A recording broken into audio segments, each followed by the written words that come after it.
Is this thing on? I got a hell of a show for y'all guys. If y'all are just tuning in to Speckled Life Live, I'm your host Ram Garcia, and we're in the beautiful Roy's Bait and Tackle studio here in Corpus Christi, Texas. I have none other but the Speckled Truth's Christopher Bush in the house. Come on up, Christopher Bush. Come on down. Mind the... No, we're ready, dude. All right, let's get it, man. How are you? Good? I'm good, brother. Put this down. Oh, God. So, I'm almost got tackled down there. Did you? Oh, Yeah. bringing in all the stuff? Well, I changed, and then I guess they thought I was running out of here. With yeah. Tag. I'm like, oh, I was just gonna go put my duffel bag. They're really proud of their stuff. Yeah, man. no, They're that's really fair. proud. I'm like, no, man, I'd never do that. So, no, man, how's it going? I mean, we're doing good. We're just hanging out here at Okay. Roy's Bait and Tackle. If y'all are local and want to meet myself, right? Because I'm pretty popular, or Mr. Christopher Bush, cruise into Roy's Bait and Tackle. Come on. We'll be here till 6 o'clock. The show usually ends about 5 o'clock. It starts around 4. We started early for Battling Barbecue was in the house. I wanted to give them a little segment on the show. It's a real good charity. They got an event coming up next month. Free barbecue, free music. You can't go wrong. You know what I mean? I was listening Yeah, to. you can't go wrong with something like that. That sounded pretty good. So let's get started. Yeah, Mr. Christopher Bush and the Speckled Truth. let's get it, man. Tell us a little bit about yourself. Originally from New Orleans, Louisiana, and so I will first say I like speckled trout fishing.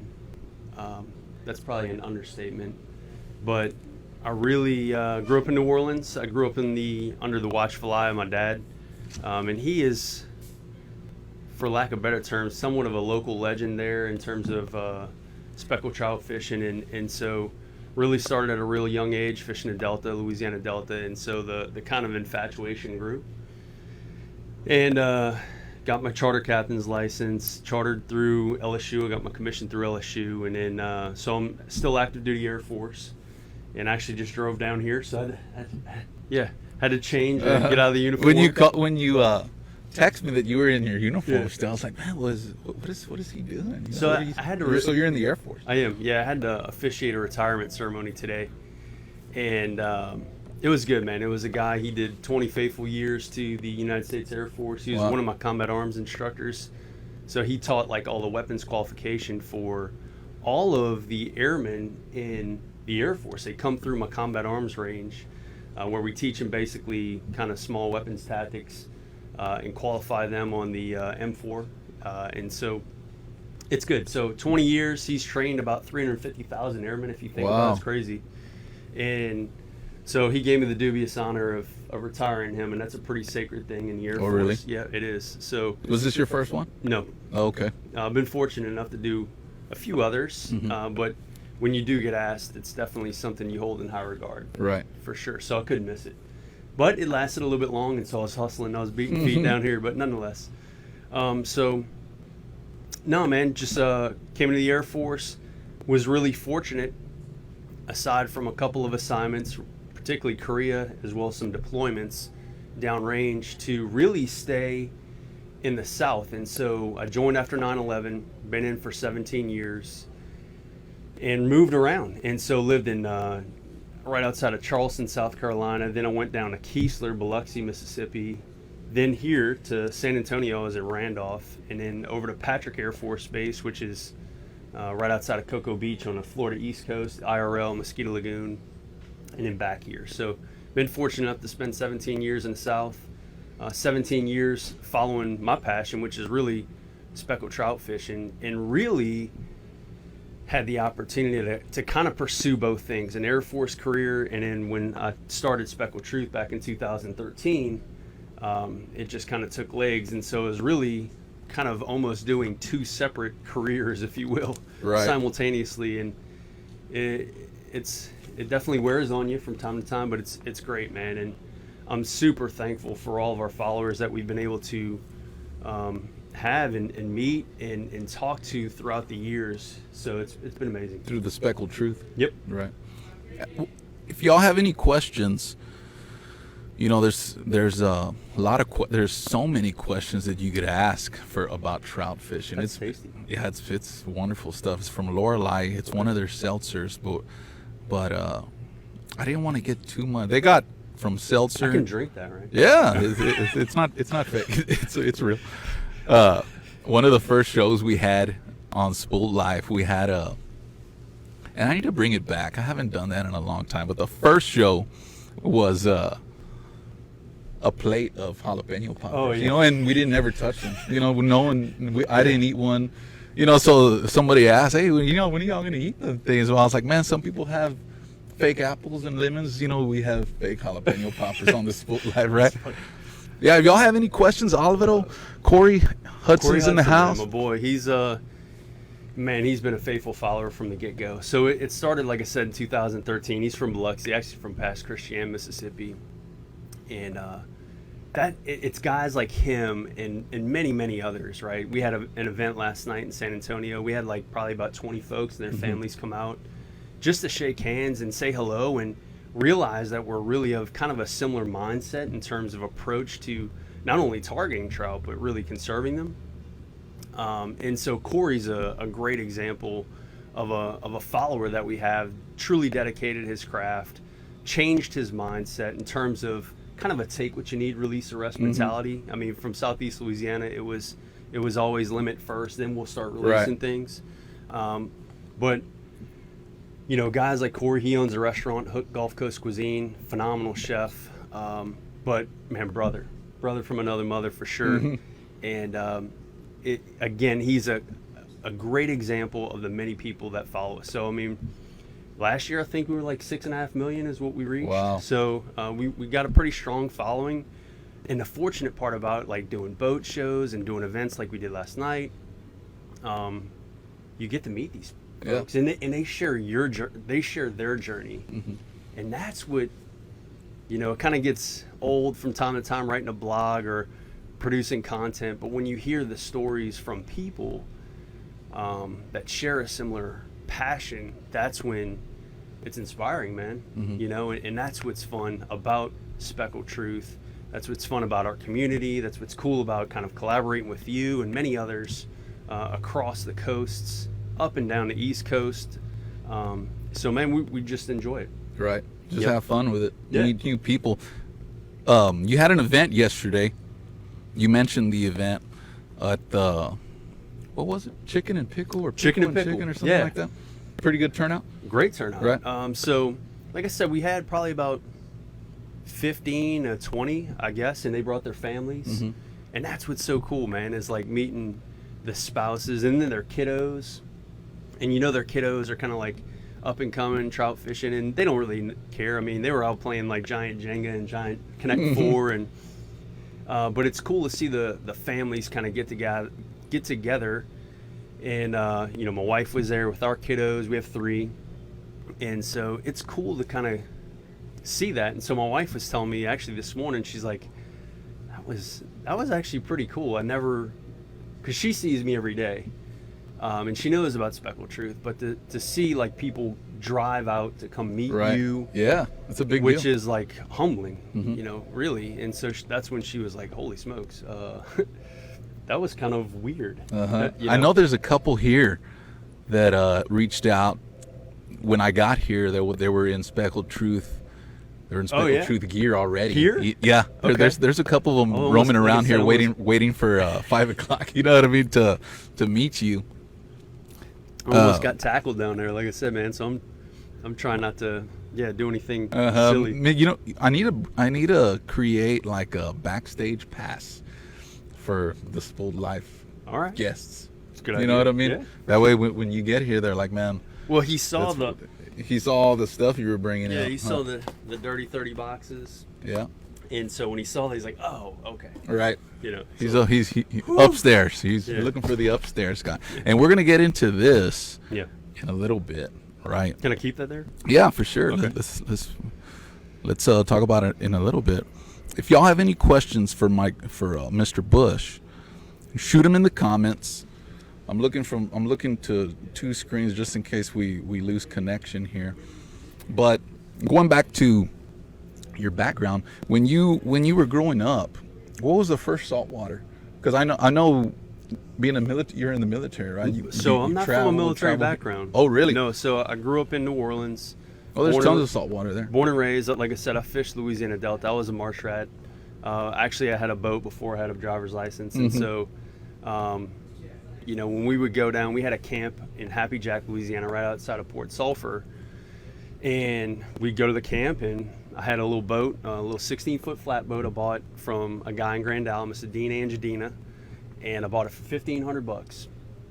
Cut a ton of grasses, and finally bought my own boat, man. I felt like the king of the world, Had a little 55-pound thrust. None of your friends had any boats? No, right? For real. I was like the only one, right? And so, just growing up in those marshes, my dad didn't have any fear about me getting lost or anything like that. And so what he did is, hey, man, we'd show up on Friday later and just be back before dark. And then obviously cell phones started to come along, the Nextel phones. I don't remember those, but the two-way communication. Yeah.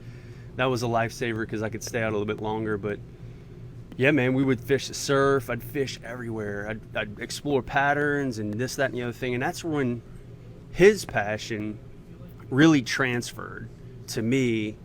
But you have to understand my dad, Charlie Bush, he, in my family, dude, it's trout or nothing else. Like really? Redfish, a drum, a flounder. Like I said in the recent podcast I did with Todd Masson from Marshman Masson, is if it was any of those other species, it was garbage. Really? For real. We were there to catch trout, damn it. No green trout, we'd call bass, or sac-a-lait, we'd call crappie. None of that stuff, man. It was trout only. And so, man, I just loved them. I loved them because they were hard to catch at times. And they just really transcended my dad and I's relationship. I grew up playing baseball. I played in college. And so that was kind of like the other love affair. And so, but it was catching trout and vividly remembering those days on the water with my dad, those spots, pilings, and I could see them now in Bay Sandwa in Port Sulphur, and just that tide rushing around and falling off a ledge and throwing a jig and feeling that thump and just doing it tirelessly and just never could get enough. And so he still does that to this day. He's 76 years old. I think I've told you, many folks that follow us, but I mean, to give you an extent of how good of a trout fisherman my dad is when the Tag Louisiana program was going on in Louisiana, so they were dart tagging trout and they were asking for volunteers, he tagged a little over 12,000 trout in 4 years. So he can catch them. He was averaging, it was some ridiculous amount, but I think he was averaging 49 trout per trip. And this is in Louisiana? Yeah. Is there big trout in Louisiana? So Todd and I, we just talked about it in our podcast. In the late 90s, kind of like 97, 98, 99, all the way into like the early 2000s, there was a huge run of like big trout in Lake Pontchartrain. I grew up on the South Shore, and we fished the bridges in Pontchartrain, fishing the surf, like I said, right outside Grand Isle area. And yeah, there were some bigger trout. I mean, my biggest trout in Louisiana, and it was not necessarily uncommon, but you almost catch 5-pounders pretty regularly. Well, my biggest was like a little over 7 pounds, and I can still remember it to this day. I wrote an article about it called The Knack, and it was actually, I take that back. It was the day what was it called? Yeah, I think it was called The Knack, and I was throwing a blue top, chrome sided, full size top dog, and we were fishing May. And we're fishing the surf in the passes right outside of Chelan Pass in Empire, Louisiana. And man, we got on a great run of like big bull reds. And before the trout kind of move on the beach, those reds will get in there. Well, we just so happened to time it right. It was like early May, and all of a sudden we were catching redfish, and then all of a sudden I caught a big trout. And then me and him ended up catching, I think, 43 that day, and one of them was like a little over 7 pounds. But we kept them all, right? That was what we did, And so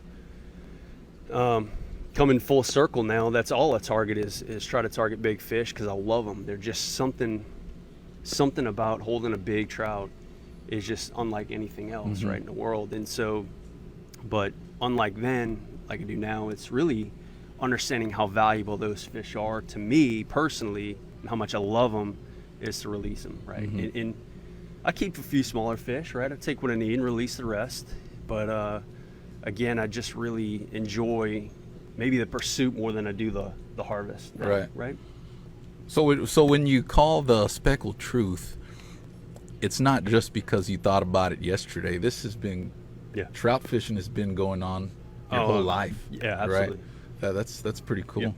Oscar What's up, Oscar Alvarado asks, speckled trout caught in the surf are always much bigger. Can you touch on why that is? So, I've never fished the surf here in Texas, admittedly. I've always fished in the bays. But I can tell you back home, we have a really unique fishery, right? We're on the most fertile waters in the lower 48 in the Mississippi River. And so obviously as that river and that watershed from the river, if it's high, then you get a lot of fresh water, push into the marshes outside of like Port Sulphur and Empire. I mean, those are communities right on the verge of the Mississippi. And so when those passes, when they're raging, what it does, it really kind of almost creates a buffer.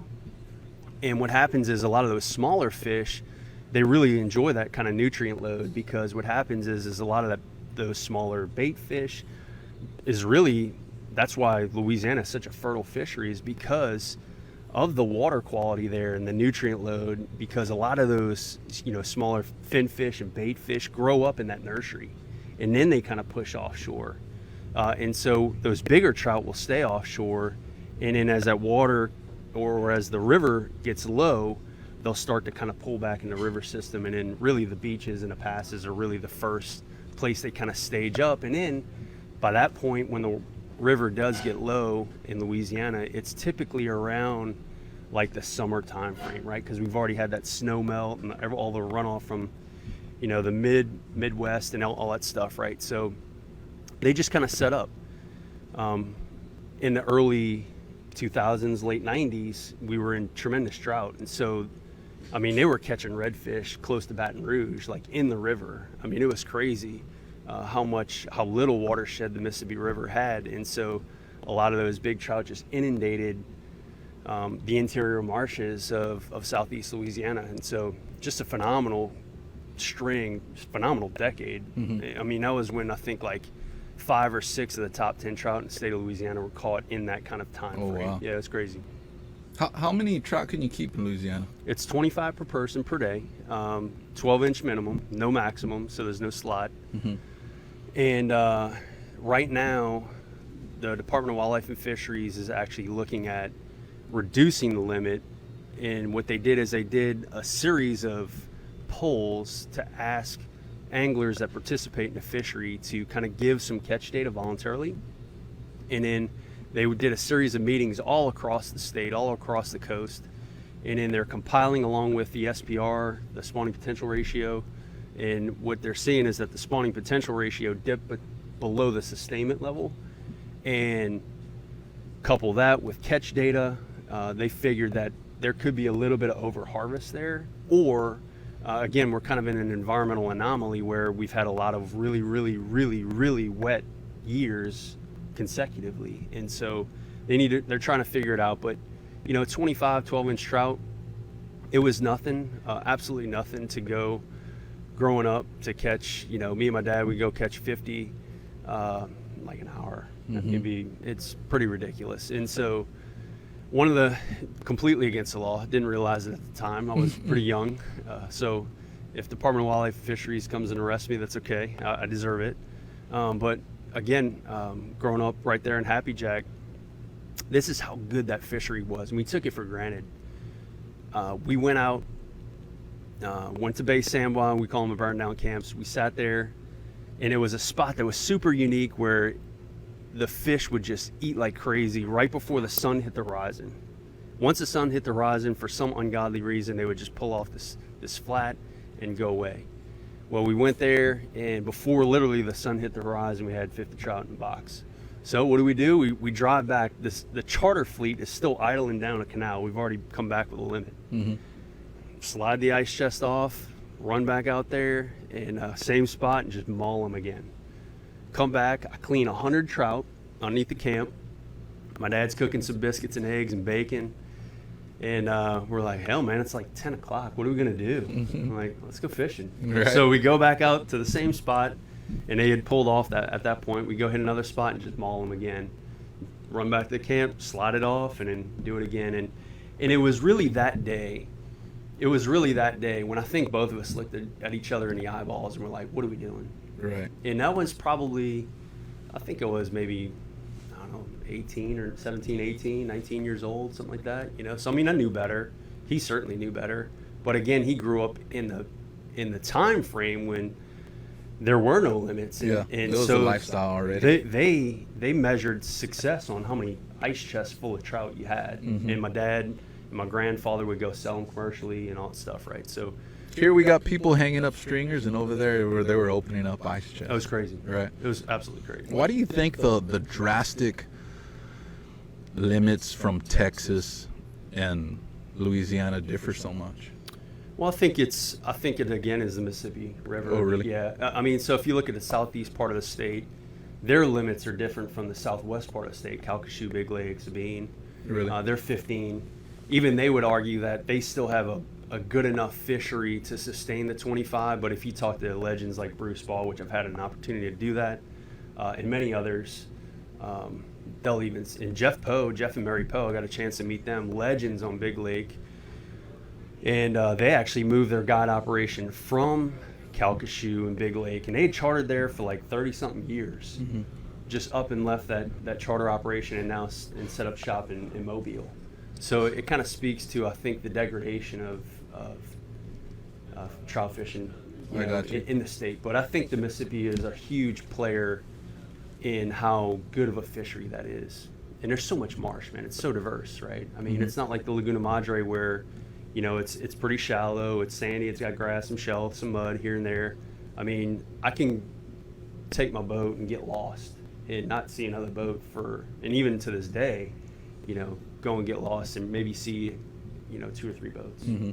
As far as I can remember, in my younger years, it was 10 trout that you could keep here. Here? Yeah, then it got dropped to 5. And now that the freeze, Yeah. you know, we'll get into the freeze a little later, but now we're getting another hit, you know, Yeah. because of the freeze. Was it if 3? you're north or south of the JFK or So something like that. If it's south, it's 3? I believe I don't so. even know 'cause I don't think keep if, fishing. I think if it's north, you still get to keep 5. Okay. Or the lengths change. If you're south of the JFK, and maybe one of the members knows a little I more really about this, honestly- but I don't keep but I them know anymore. it changed, right? Yeah. The due to the freeze. Yeah. You know, but you usually don't get them back. You know, we'll probably never see for the people that like to keep trout, right, or fish, period. You'll never see the 10. You know, you'll probably never get to keep 10 trout ever again. At least here, you know what I mean? So here's where I would argue with that. And yes, I'm about like self-discipline conservation is really what I call it. Take what you need, release the rest. And listening, you know, through my podcast, you know, with, you know, the Cliff Webbs, the Jay Watkins, the McBrides, the Leroy Navarros, you know, all those guys, right, that had been here. I'm going to record a podcast on Sunday with David Rousey, and you hear these and you realize, man, that's like 30 years ago, maybe 20, 30 years ago. That's not a long time. Right. Okay, so you go, in my intent isn't to, again, continue to reduce and reduce and reduce till we can't keep anything. I don't. Actually, I want to go the other way. I want to have and build a mindset, or try to help people, you know, curb their mindset about, again, self-discipline conservation, to where we don't have to have limits. We can kind of self-police ourselves, and the fishery benefits. We benefit because we like catching them, and it's kind of, so I don't want to say it's gone forever, I kind of want to do that in the past, right? And I want to look forward and go, how do we get back to that? Right. How do we get back to that? And that's really Speckled Truth's really main motive. I'm not knocking on the door of Austin requesting limit changes and reductions and all these various things. Instead, I'm trying to reach into your heart and go, dude, do you really need 5 for Facebook? Mm-hmm. Do you? I don't know. Do you? Or You take, may or may not, take right? the picture and release Right, it. Right. absolutely. And I think that's where social media is good, and it's super bad because, and I'm a product of it to some extent, right? Because it's helped build Speckled Truth, but on the same token is, man, don't do it for social media, bro. Do it for what feels right. Do it for the fishery first. We like to think that Speckled Truth is actually a brand for the fish. Like, for the fish, everybody's got brands making money off of a fish selling a product. We want to not sell a product, but we want to be a brand to help say, hey, fishery first here. If we take care of that, everything else will prosper. Right. So that's our intent. You mentioned the Speckled Truth. What is the Speckled Truth? Well, I just told you, but how it came about was I was in the throes of working on my master's program. I had been a tournament redfish angler, and everybody that follows the Speckled Truth knows how much I love redfish, which is, I don't love them at all. Mm-hmm. Actually, I hate them. And I will go on record saying that I hate them because I don't. I do. But a good friend of mine I play baseball with, we're competitors, right? And so we wanted to go, hey, man, we want to be the Kevin Van Dams and the Iaconellis of the world and make money, fishing and traveling around and doing all these various things. Well, what do? You go and start soliciting sponsors and you start competing. Right. And so it's kind of like this competitive mentality of doing that. Well, redfish was just so happened to be the conduit to that. And so it was a tournament we had in Lafitte, and we fished 14 events that year on 3 different tournament trails. And it was the one in Lafitte where, I take it back, it was out of it was out of Empire, Louisiana, which is just north of Venice. And we found some fish in Lafitte. And so it was a good long run. And my boat was in the shop. I had an 1820 Action Craft SE with a 175 Pro XS on it. And that was kind of like our main boat. That's what we tournament fished out of. And it was in the shop for some reason, and they had just moved that tournament because it got canceled earlier in the year, something crazy. So I had to use my dad's flatboat. He had a little lake sport, little center console lake sport. No poling platform, no sight fishing platform, and any of that stuff. And so here we go, man. It's blowing, typical, tournament weather, just not nasty.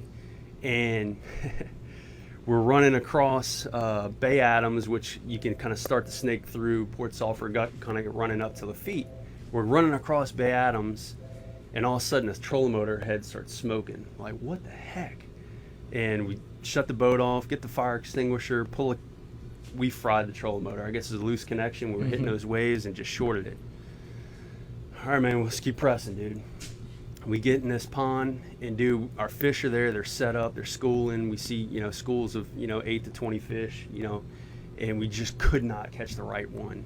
If we struggled to finally catch like a 7.5 pounder, and then typically you need about 15 pounds to at least sniff the money at that time. Now it's ridiculous, but anyway, we were struggling. All of a sudden, we see 3 just coming around this point. And I'm push pulling because we have no trolling motor and a 30-knot wind on a friggin' flatboat. And I hadn't made a cast all day. And Brandon's up there standing on an ice chest. And he pitches. He sees the perfect one, probably about an 8-pounder, at least 7 3/4. Probably puts us in like 15 pounds, maybe scratch the top 10, cut a check. And so he pitches, and this little runt, man, comes out of nowhere and just smokes it. And he flips the fish in. It's probably like 20 inches. Flips him in a boat. Mother, he's cursing up a storm. And he throws him back in the water. I'm pissed off, all these different things and having like all these emotions. And I finally get back up on a pulling platform. I'm like, dude, let's stop. Like, time out right now, 30-second. And we sit there literally dangling our feet over the side of the boat. And this is a long story, sorry. But we're sitting there, and I'm like, we just killed them today. Like we caught probably like 30, 35 redfish. Yeah, we didn't catch the right two, but we were like cursing, and it was at that point I was like, bro, I'm not fishing any more tournaments. And he's like, I'm not either. And so we both kind of parted our separate ways from the tournament scene. And what we realized was that, you know, representing brands, representing ourselves in competition, and we're doing this all to kind of feed maybe our own egos, that we didn't realize that me and my best friend were on a boat, absolutely mauled the redfish that day under adverse conditions. And so that's when I was like, you know what, when I get back into fishing, I was kind of missing it. I started targeting big trout, and I was like, you know what though, like I'm gonna do it at my own leisure. I'm gonna represent what's like in my heart. I'm not representing brands. I'm not doing all that stuff. Like I pay absolutely for everything on my product, because I, again, don't want to get to that point where I almost hated fishing because it was about representing something else other than myself. And so I was in the shower, and I was in my master's program. My wife was in our bedroom, and I said, babe, I'm thinking about writing a blog. And she's like, oh yeah, what's it gonna be? You know, and I'm like, it's a blog about trophy trout fishing and conservation and you know, all that stuff. And she's like, okay, what are you gonna call it? And I'm like, Speckled Truth. And she's like, my wife's pretty creative. She's got a degree in architecture, super creative mind, and typically she has good taste, right? Right. But nonetheless, she's like, that's really good. That's really good. And so absolutely hated writing, but when it came to writing about something that I truly loved, you were into it. It came out, man. And at that point, at that time, it was writing. There wasn't the media scene hadn't exploded yet. You know what I mean? It was just all, you had to get on there and read if you wanted to see something. Yeah, so that was in 2013. And then the citation programs. Yeah, that came a little bit later. You know, just like, you know, everybody that takes their sport seriously, you know, pro athletes, the fishermen, to hunters, or whatever it is, you start to kind of hone your craft and understand your foe a little bit more, right? You got, you know, stat sheets, and you got where pitchers are going to pitch you, and all these different things that kind of give you an upper edge. And so the intent there was, you know, a lot of these theories, a lot of these truisms that I'd heard growing up about trout fishing, because again, I was a trout fisherman. I started to explore, hey man, are these actually true? And so when we started, that's the reason we started the citation program, was for 27, actually at the time, it was in 2017, we just started the Dirty 30 program and no state citation program, and it was the year after when we implemented 27 or above. And the intent there was to, the only way to get it's to earn it. You had to catch a fish during that citation year. So again, you can't buy your way into it. You gotta wade when it's 45 degrees and it's spitting sideways, and you gotta earn that shit. Sorry, but that sticker displayed wherever you put it means a little bit more. And so couple that with, you know, recognizing people's hard work and accomplishments, to then gathering the data to understand some of these truisms that may in fact be myth. That's when we started to really understand a little bit more about big trout behavior, and they're unique. How far do they go, the citations? Well, actually, we have citations for 9 different states, all the way from Virginia to Texas. And so we've given out many citations to, I take that back, almost every state. 2 states have not represented in the Dirty 30 program. That's Louisiana, and that is Georgia. Oh, wow. Yep. State citations, you then start to see some hotbeds of bigger fish being caught. But you also understand that some states maybe just don't have the environment. Or, you know, like Louisiana, where they do have the environment, they just don't have the quality. And so either that's due to overharvest or some environmental anomalies. And so if we build this data set over time, maybe we can start to understand some of these environmental factors and then maybe reference that.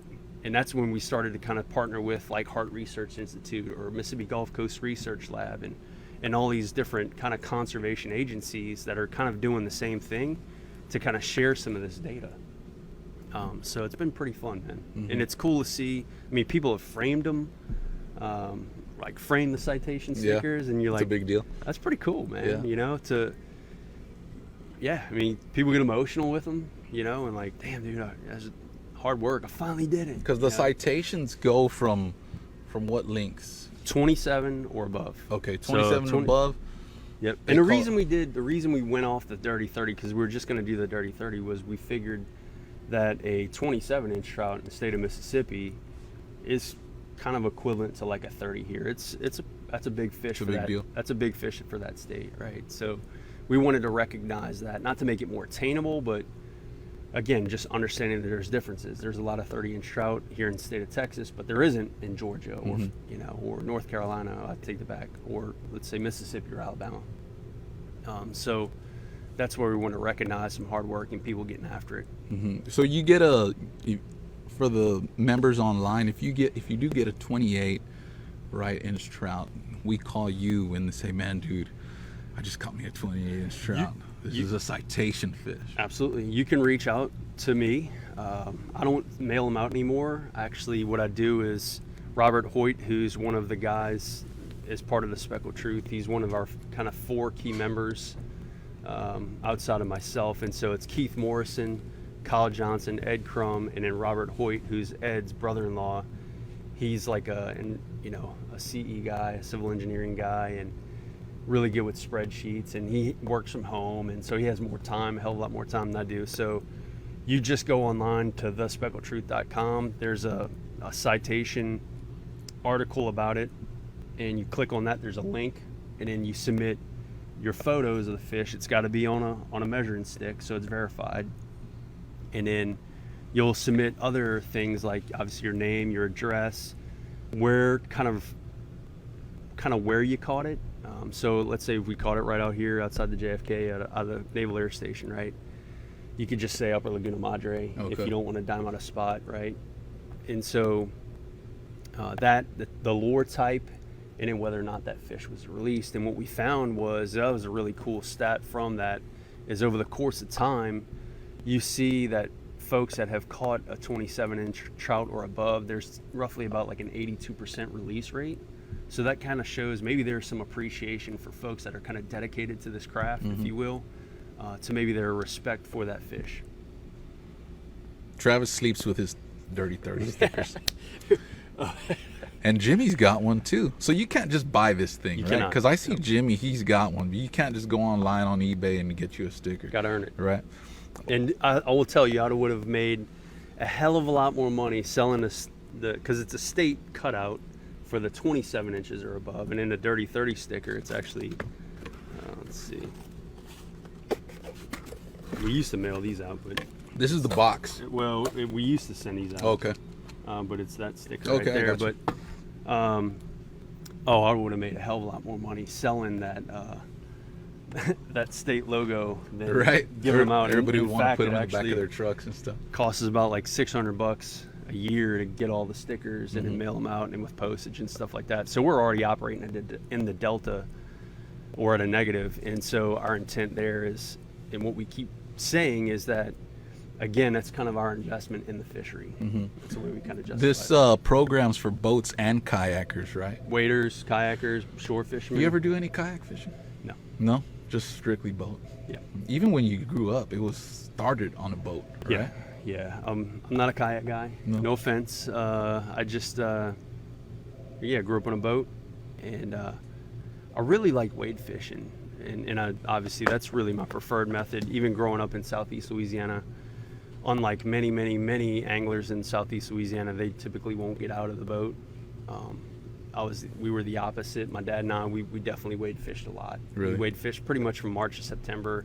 Then when those fish would pull into marsh, you'd have to. If not, you'd be up to your neck in marsh mud, right? So that was cool. But yep, gotta earn it.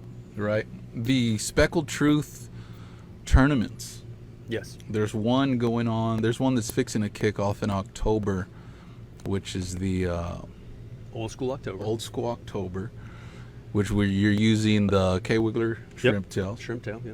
which are still being sold to this day, right? Mm-hmm. Those tournaments, how do you jump into those? Online? You can register online. So pretty much everything we do gives back to something. We're not a very profitable company. Our business model is terrible to probably most investors because we shell out way more money than we make. But again, it's about making sure that the fishery is good to go. So last year we had about 270, I want to say it was like 230 participants. And with your entry fee, you got a pack of lures. Last year it was the H&H Sparkle Beetle. Okay. And the 3-inch Kako minnow. I mean, a timeless bait, right? And of the 230 something people that we had register, basically we would mail out all that stuff. We solicited donations from Waterloo rods, from Real Sportswear, and many people that have already supported Speckled Truth for a long time. And charter trips were donated. So Caleb McCumber and Kyle Johnson are both charter trip or charter captains, so they donated trips. And so at the end of the month, what you would do is you would catch these fish on those lures. They'd have to be over 20 inches.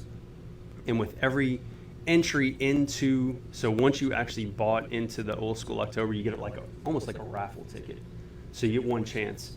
The more fish you register, the more kind of quote unquote raffle tickets you get. So even if you catch a 30-inch 10-pounder, you're still not going to win the tournament. It's really luck of the draw. Mm-hmm. If you want to increase your odds at the luck of the draw, catch more fish to register. And that's what was cool, because we wanted to eliminate cash and cheating and all that stuff. And what we did is at the end of the tournament, we took half of the proceeds and we donated them over to Release Over 20. It was like $2,700. And so this year, the recipient of Old School October is going to be Captains for Clean Water. Okay. Particularly what was going on the Florida West Coast in that kind of Nature's Bend area. So I got a chance to talk to them. They seem super cool, very into it, very passionate about kind of advocating for good water quality, because living in Florida, that was definitely something that continued to come up, was water quality would continue to degrade year after year after year. And people like here were like, man, I remember the Mosquito Lagoon when it was this. I remember the Indian River Lagoon when it was this. Well, it was a shell of what it was. And so they're advocates for trying to clean that up, right? So we want to support that. And this is just a very small way in which everybody who trout fishes, because they're advocating for waters that have trout, we can make a donation to them and hopefully help the cause for not just us here, but our folks in Florida and up the East Coast, or wherever there's a water quality issue. And anybody could jump in on those tournaments online, right? Absolutely. SpeckledTruth.com. Yes. We see all your posts that you're fishing with the Watkins and you're fishing with basically pretty much all of the trout legends. Have you ever been on a trip? I don't want to get too much into the tactics yet, but what is your thought process when you're out there? And I had Jesse Torres a couple weeks ago or last week when, because they're basically guides. I know Watkins has his guide service. When you jump on these dates with these guides and you go and you're casting and you're like, man, I want to catch me a 30-inch trout, dude, and you don't. What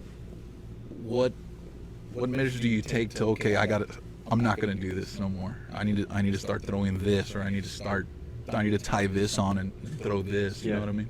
Well, I'll first go back and say I'm humbled and blessed to call many of these guys friends, certainly mentors, and never in my wildest dreams would I've ever thought that I could pick up the phone and call Jay Watkins or text him or McBride or all these guys, right? And it's just staggering to me. Now, I will say I don't necessarily charter them. I don't charter fish with them. I've had the honor to fish with them. And so typically when we do, we're really kind of more fellowship than anything. But what I've learned, from fishing with these guys is that I don't necessarily know if it's approach more so than it is mindset. And it's curbing expectations and never limiting yourself and or your imagination to fishing a certain way. Mike McBride is my mentor, 100%.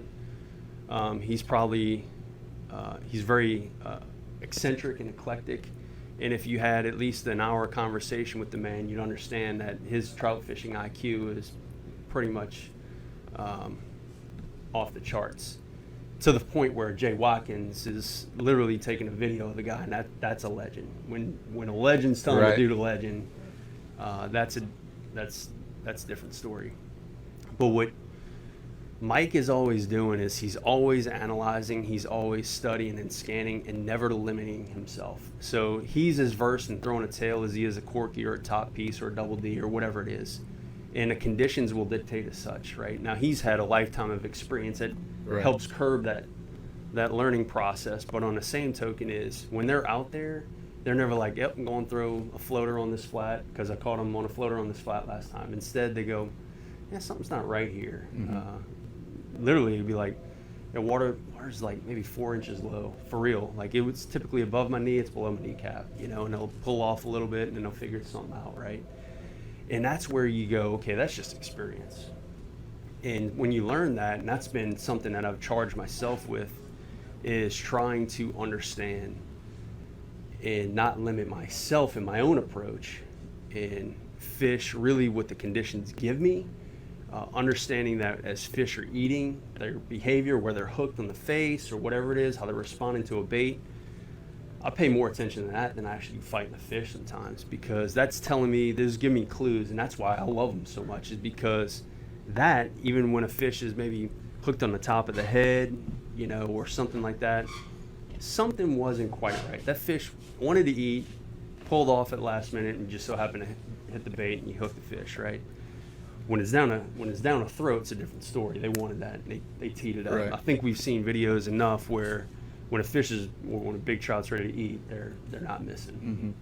So they're constantly analyzing to figure out, one, to put themselves in high percentage situations, and then secondly, when they do and finally start to figure that out, dialing it in even more. So I know it's a very ambiguous question, a very, very ambiguous answer, but that's what most legends will do, and that's why they are legends, because their approach is unlike 99% of everybody else, right?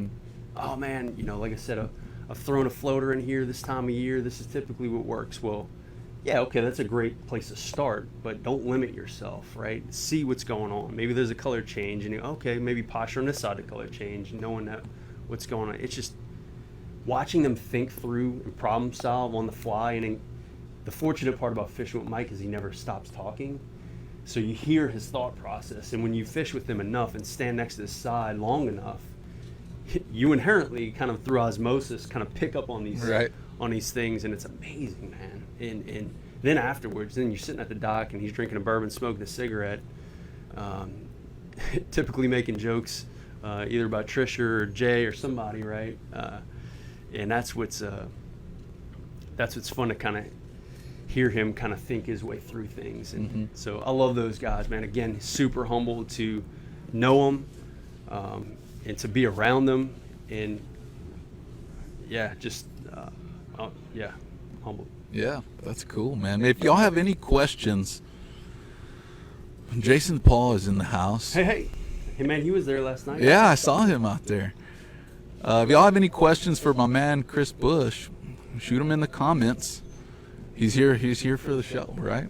Yeah, that's it. So I want to get into the segment we call Koozie Talk. Okay. But first, I want to give a shout out to one of the show sponsors. It's Lorelei Brewery here in Corpus Christi, Texas. We have the seltzer here. It's really good. Yeah, it's refreshing. It's good. It's cool. It's cool to drink. People see you drinking this stuff, and you're cool looking. You know what I mean? Check them out. They're in Flower Bluff, Corpus Christi, Lorelei Brewery. So let's get into tactics, right? We have a couple lures that y'all could purchase here at Roy's Bait and Tackle. The colors, right? This one's from K Wiggler. K Wiggler. Is that the ball tail? No, this is the Willow Tail. Okay. In the Truth color, and then we have a double D from Custom Corky in the Truth color. Yep. Right. Give us some tactics on these. So if they come and buy them, right? Let's open this one up. Yep. They come purchase some of these bags. Yep. How would you throw something like that? All right. So obviously, well, first off, I want to say thanks to K Wigglers as well as Texas Custom Lures. Plum has always been kind of one of my favorites, even fishing Louisiana Delta. Water clarity has been always typically off there. It's very tannic water, and so purple or darker shades have always kind of been in my repertoire. And so, but I also like two-tone baits, and so there's a color made by Matrix Shad. It's called Green Hornet. It's a darker, almost like a avocado top with a pearl belly, and I like two-tone color baits because they match a lot of different water quality conditions. So if you have stained water, you got the plum, right? If you got some clear water, you have a little bit of an offset, and I like that kind of lighter belly with that darker top. All right, so obviously almost everyone throws it on a jig head, right? Mm-hmm. So I've done this a couple different ways. The first is just a unique take on this bait and how I throw them. Is what I'll do is I'll actually take a Gerber. So this doesn't have a belly slot. No, this is a solid bait. What I'll do is I'll take a Gerber and I'll actually slice the belly almost all the way up to the purple, not through it, but to the purple. Mm-hmm. And eye strike fishing makes the Texas eye, and I really enjoy throwing that Texas eye because if I'm working a jig, I still have that jig head quality where that bait is kind of popping up and fluttering down. Then I can kind of sit that bait, and so that Texas eye is on a swing head is what it's called, and it's weedless. And so you obviously have like the hook keeper on the top of the bait, and then what happens is when I cut that belly slot a little bit deeper, they're not a very thick or wide gap hook. They're not an EWG, and so what I'll do is I'll cut that way when that fish eats, that hook's able to penetrate the back of the bait a little bit more. So it's a subtle change to your traditional, throwing on a jig head style. But if you're fishing at floating grass, if you're fishing fish shallow, skinny in grass, it's a great way to target them without actually hanging up in the grass because that Texas eye, even though it's on a swing head, will still pull through. I almost always, tie a loop knot to those. And then, like I said, when a fish eats and that bait compresses, you get a little bit more of that hook gap. And so I've seen that hook ratio go way up. So that's just a little unique take. Now, Kyle Johnson, he's probably not watching because he had a charter today, but he's in the Mississippi area. And so for folks that are maybe out of state, fishing, big structure, shell, casinos, they fish a lot of different bigger structure, kind of like almost man-made structure. What he does is he doesn't put it on a typical traditional jig head. What he'll then do is take like a 4-aught EWG owner EWG hook with a little bit of lead belly, and I started kind of adding that a little bit to my repertoire. And what happens is you can still twitch that bait, but instead of it falling nose first and kind of getting down into that grass and coming through the column, what happens is when you twitch it up, it'll right itself and it starts to kind of shimmy down because that lead belly is centered on the bait itself. So these are just different things you could try. And I've done this in a myriad of different estuaries, and you can maybe go from hooking those fish on the outside of the face or right in the corner of the cheek to down in the upper part of the throat, right? And that means they're getting it. That means they're eating it. Now, Double D, admittedly, I had this conversation last night with some of the guys, and they were like, do you throw topwaters a lot? I'm like, I used to. I don't throw topwaters at all almost anymore. And the reason for that is because of the Double D. I don't like throwing topwaters because, for me at least, the hook to land ratio isn't as high as I would like it to. And I think there's a myriad of different reasons for that, particularly the bait is having to like crest the water. You got wave action, you got all these different things. They're not able to kind of tee up the bait. And so, yeah, you'll hook them. And I've caught a lot of really big fish on top water. But if I can get that bait sitting in the upper half of the water column, with the double D, because when you twitch it down, it floats back to the top. I'm fishing like that 8 inches of water just below the surface. Now that fish that wants to eat and commit to a top piece doesn't necessarily have to. Now they can tee up a bait still in their environment, and then typically most of the hook to land ratio goes way up. So Right. I love this over, again, kind of shallow shell, shallow grass, really anything. But really, it's a great compliment. If you see trout swirling on a top piece, if you see fish maybe just not committing, again, hooking on the side of the head, outside of the mouth, or something like that, switch over to one. And then I guarantee you'll start to see them more in the corner of the mouth or in the throat. There'll be times when you'll be throwing the top water and you'll just get like a strike. You see a whole bunch of water spit up. Pop And up, like, swirl, man, he didn't flush. take it. Yep. Man, he didn't take it. You think if they were to throw something Absolutely. like this, 100%. right? So I do that myself, right? So what I'll do is, if that situation exactly happens, I'll probably pitch right back in there just to see if that fish just indeed did miss it. See if I can get a response. If they respond again, maybe pop it up or something like that, and not commit, cutting it off. Time went on there, and typically, boom. Right. Yep. Loop knots Absolutely. or clinch knots? Loop knots. Here's the key though with that. So first off, you got to have a little bit different kind of action rod, if you will.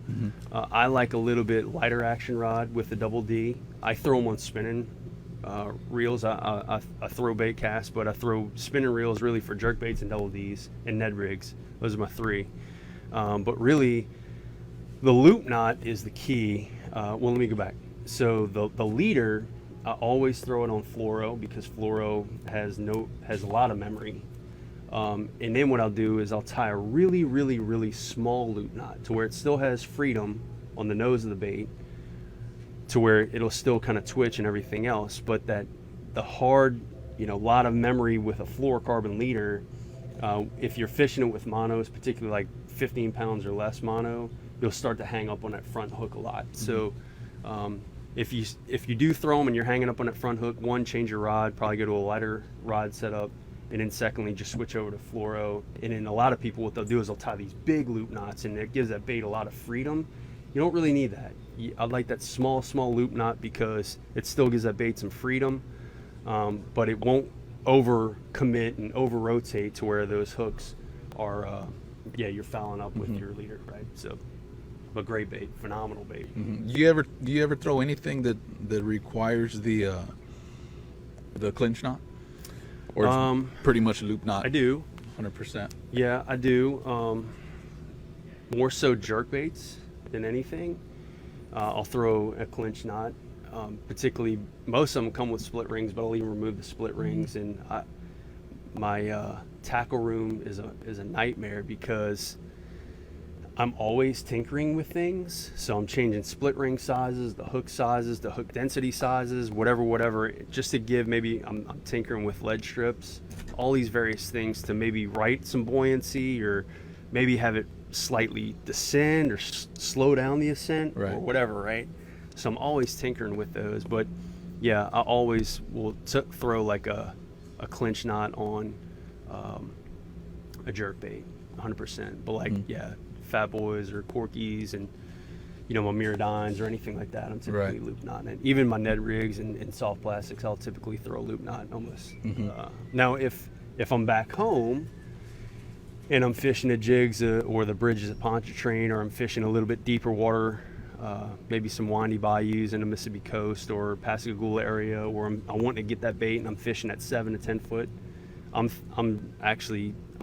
tying a clinch knot to the actual jig head itself, because you're really not worried about movement. You're worried about just getting the bait down to them, and you have a lot better connectivity with your actual tail at that depth. Does that make sense? Yeah. Okay. We spoke a couple weeks back about the Ned rig. Yeah. So the Ned rig, I guess they come in different sizes, They right? don't. Well, you do have the big TRD, but 2 inch.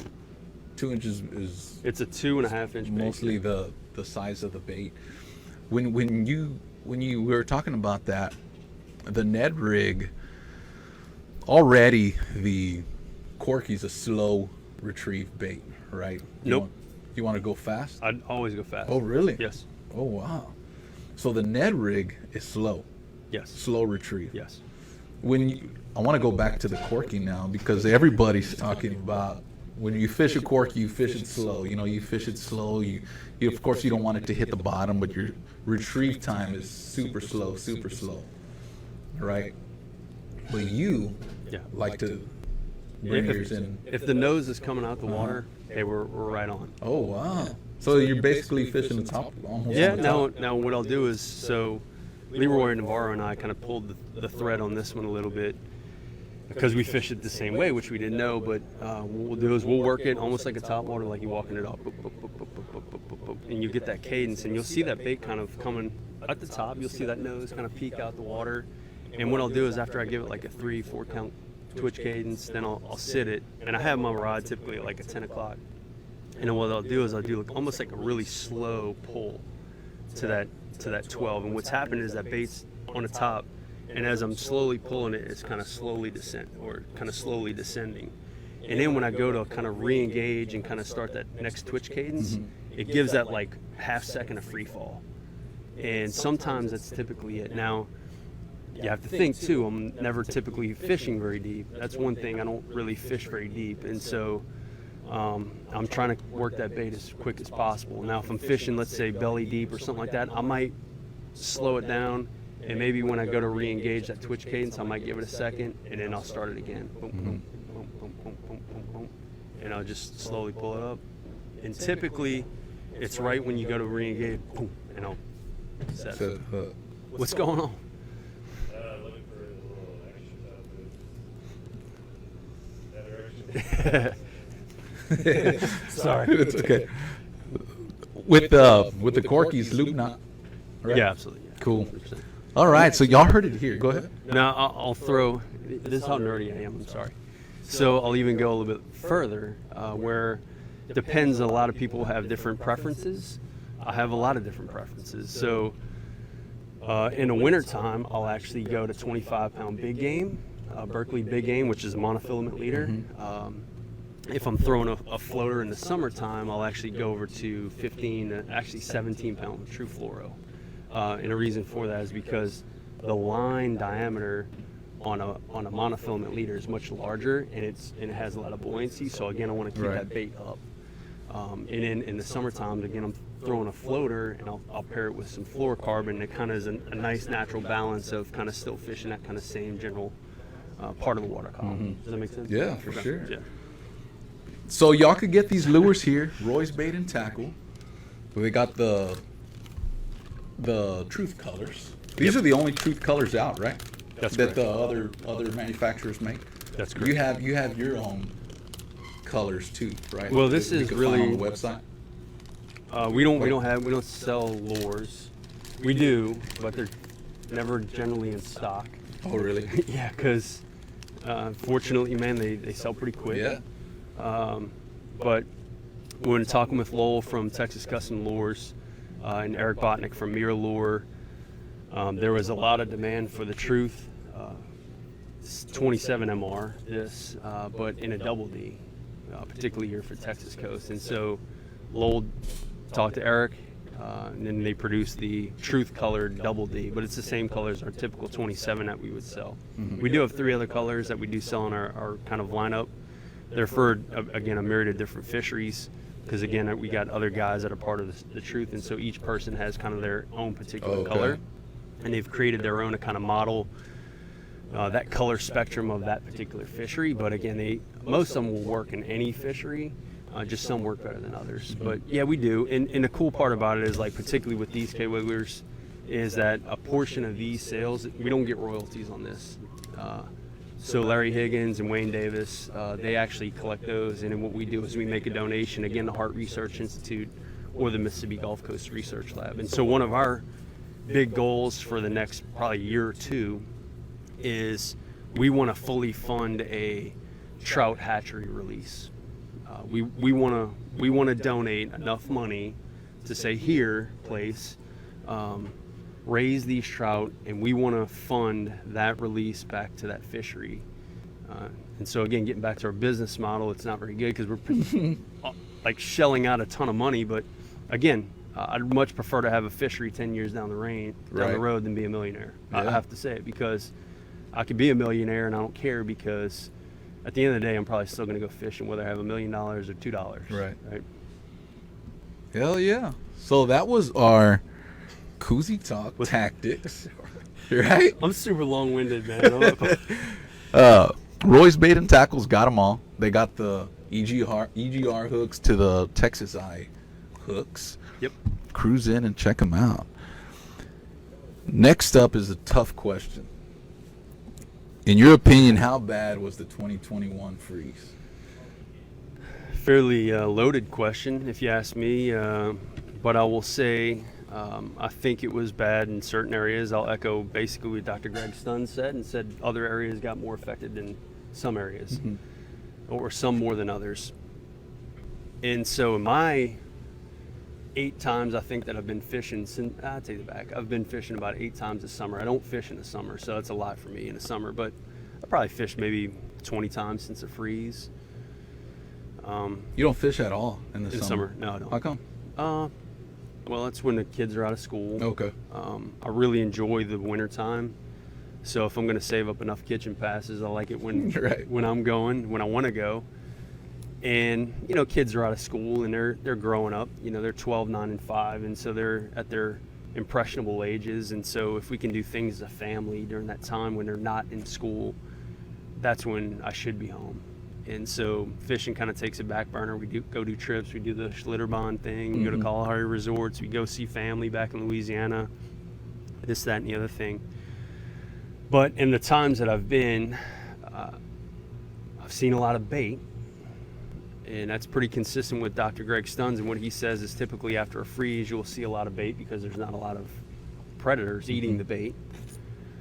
So I would probably say that just based on that observation alone, is probably less than what there was pre-freeze, particularly years past, because there's a lot more bait.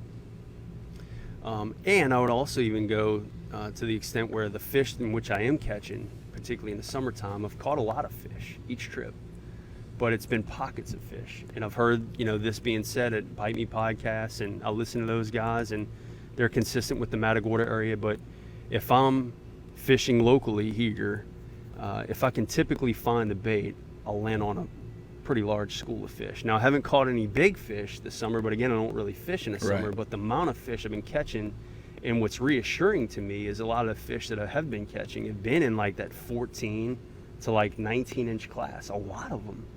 So that gives me a lot of hope that a lot of those fish have survived, and a lot of those fish that are now currently in the population have hopefully had a chance to contribute spawning wise. And I don't necessarily know if this year is going to be a great year, but I think the years subsequent to it will be phenomenal if we continue to practice at least some moderate approach of not harvesting as many. And I try to say that as politically correct as possible, but now I will say this, and this is again my own thoughts and not inspired by anybody else, and I don't know if it's true or not, and it remains to be seen, but I think that this year, although there might be less big fish caught, I think some of the bigger fish we've seen in an awfully long time will be caught. Really? I do. I think we'll see probably a couple 10-pounders this year. That's what I'm wanting. I really do. And I would equate that to those that survived, have hopefully been leaned off of a little bit. We tried to push that with our release 2021, and I know not everybody, a lot of people were gung-ho about it, and a lot of people were like, wait a minute, and so, but hey, if we can get, again, 10% of the people that committed, and that was 3,500 stickers, to not harvesting as much, hopefully that's that many more fish to contribute to the resource. Now, those bigger ones that survive, they're probably hiding out and hopefully kind of not being picked on because they're not as plentiful. But when they finally come to this year, they make themselves a little bit more vulnerable and predictable. We can maybe fool one or two, and they'll give us a glimpse of the, a big 10-pound body, and that'd be pretty cool. Right. So, but I think, and that's been pretty consistent with talking with Cliff and Jay and Mike and all those guys that lived through the 83 and 89 freezes, is that, those years were terrible. Even the year after was okay. But the years after that were phenomenal. Really? Yeah. So, hey man, it remains to be seen, but I think if we do our due diligence and practice what we preach, I think we may experience that same thing. Mm-hmm. What's next for the Speckled Truth? I can't share everything, but one of the big things that I'm doing, so I got away from writing for a long time, and I used to write for Louisiana Sportsman. I obviously was writing my own articles for the blog and articles for the page. I got away from that, and it was really because I had a lot of stories I still wanted to tell, but I wanted to tell it via a book. And Oh, wow. I think we've all read the Plugger book, and I think we've read, Texas Trophy Trout for Tomorrow by, L. Scott Murray, and, a lot of these contributors. Well, I really enjoy writing, and so maybe that would be my lasting legacy. Remains to be seen if it's good writing. But what I'd like to do is tell a story, kind of chronicling my life as a trout angler, but it would almost be like a fishbone in terms of how I have it outlined. So you'd start here, kind of how I got into it, and kind of cascade throughout my entire life. But on that spine of the main theme, I'll share stories that kind of come and go. Yeah. And I want to write a book, and I think that'd be pretty cool.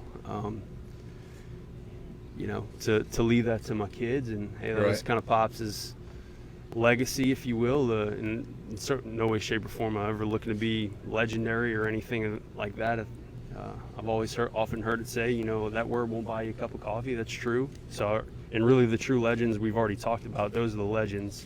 But I just want to contribute, man, and tell my story, and hopefully inspire others to really just not only pursue their own passion, because mine's silly. I tell people at work what I do and why I'm coming to do a podcast with you. Like, oh, it's a fishing podcast. Right. No, that means a lot to Yeah. me, right? Because I love it. And so, yeah, I just want to share that story and share those experiences, and hopefully I can write it. I'm actually I've tried to bait him a few times, but I'd really like Mike McBride to write the foreword to it and stuff like that. Obviously, that's the best writer on the coast, in my opinion. So, yeah, that's what's next for me. And we've started the process. I have an editor. So, yeah, hopefully that's next. That's cool, man. I can't wait to see that. I don't know how long it lasts. I want to finish it before I retire from the Air Force. That's Okay. That's 3 years. Oh, that's 3 more years. Yeah. So hopefully in the next 3 years we'll have a book that we can read. The life Well, of Chris Bush. No, not necessarily that, but the life of the Speckled Truth, right? Because I often get asked what that is, and I think really what it boils down to is it's irrelevant to me. What it's irrelevant to is the fishery, and how people from all walks of life rely on that fishery, and it's forged them in whatever capacity in which they are. Forged them as fathers, recovering addicts, dads, kids, in that relationship maybe that they had with a loved one. I mean, I ask a typical question in our podcast, which is like, do you remember your first trout you ever caught? More often than not, most everyone's like, yes, I remember it like it was yesterday. Mm-hmm. So these fish leave an indelible mark, man, on our lives. And I think, again, being a brand for the fish, that's hopefully that stamp on, that's what for that short period of time in the existence of the world, that logo or that brand took care of a fisher. Mm-hmm. That's cool. So, If y'all are just tuning in, which we've already been going for an hour and 30 minutes. I talk But about. no, you're doing great. We got the Speckled Truth. Super knowledgeable Mr. Chris Bush is in the house. If y'all have questions, if we skipped over some questions, myself or Chris Bush will go back and answer them for y'all. In closing, unless you have anything else, do you have I anything don't. else to throw out there? Do we want to do some Let's of do these? it. Let's Okay. do it. So you want to do it? Yeah, what is it? Okay, so what it is we have a box, a Plano box, and it's got a couple of custom corkies in here. I think one floater, one original custom corky. That's actually a Toxic Tide. I think that's a Pearl Harbor floater in there. We have Sweet Lucy as a Softeen XL. We also have Crown Royal as a Double D, and then 2 packs of Texas Custom Lures jig heads I'd like to give that away. Let's do it, man. Okay. We could get whoever wins, we'll get this shipped out to you. But if you don't win, right? Because there's going to be 11 people that don't win. You can get these lures here at Roy's Bait and Tackle. Cruise in to Roy's Bait and Tackle, and get you all these trout killers, right? Good colors. No, I said trout catchers, right? 'Cause we don't want to kill the trout. Take what you need, release the rest. Right, You'll exactly. never see me badgering anybody about keeping a fish. So how do you want to give this away? All right. Let's ask a very simple question. Okay. And we stated it. What year was the Speckled Truth founded? You got it. First person. Y'all heard of the first year, the year the Speckled Truth was founded. That's right. First person to say it. Do you know it? Nope. 2013, Cliff Nagel That's it, man. is the Yep. winner. So Cliff, he's been a long-time follower as well. And again, it's funny to see some of the folks that pop up on here and follow, and just appreciate that, right? So I know Cliff and Cliff's name, Will Sanchez, Yep. 2013, got it, man. But Cliff, yeah, congrats, man. I think if I remember right, Cliff, I think is in the North Carolina area. Cliff, Oh, really? am I right on that? I hope so. If not, maybe Mississippi, but I don't think here. Not Texas. Yeah. Not Corpus Christi for sure. Yeah. Well, congratulations, Cliff. Get into the DMs. We'll ship this package off to you. What else do you got, Mr. Bush? That's it, man. I just want to say thanks. You got it. Thank you. Super humbled for the invite. I don't take these things lightly. I appreciate it. I relish in the opportunity to tell as many people as I can about, Speckled Truth and really sharing the passion about our fishery, man. Because you've been doing this for, obviously, since 2013. And Merle's Inlet, and you South go- Carolina. Okay, South Carolina. almost North Carolina. You go to the media pages and you see everybody getting involved. There's people catching trout and there's people asking questions, and you're involved in the show. You're not just a page where, I'm just looking at the followers come in. You actually answer the people that are asking the questions, Yeah, absolutely. And again, out of respect for everyone's time, if you had enough time to send me a question or reach out, I will, out of respect for you and your time, I'll reply to you. It may be a little while. I mean, I got 3 little guys and, high demanding job and all this stuff, and I actually do like to fish. So it takes some time, but I try to get back to every single person that reaches out because I love it, man. And I love people telling their own stories. I will never be jealous of you catching a 12-pounder. I really won't. I would actually be like, heck yeah. And a lot of people, what you'll see is they're like setting out these goals and you become part of that journey. And so when they get close and they're like, oh, you just keep encouraging them. And the intent there is to grow that love affair between you and kind of that fish, right? And that kind of pursuit of just going and going and going. And so when it finally happens, you kind of become part of that story. And people, I think, appreciate that. So. Right.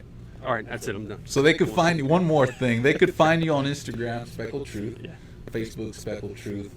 The podcast, Yes. Speckled Truth. Yep. And it is Speckled on Truth all Mhm. podcast platforms. That's right. Y'all check it out. I want to thank Roy's Bait and Tackle. I want to thank my sponsors, the show sponsors, Roy's Bait and Tackle, Real Sportswear, and Lorelei Brewery. Tune in to those. Go check those out, the media pages. And that's it, guys. Cool. Thank y'all for tuning in. Thanks, man. Let me get on this Give me one. some. I got to get on this one to stop the other one. We got a show next week. The flyer will go out Sunday. Top secret. These shows are top secret till the flyer goes out, right? The flyer will go out Sunday. We got a good guest. We got good giveaways as always. Thank y'all for the support. Thank you for tuning in. And we will see y'all next time.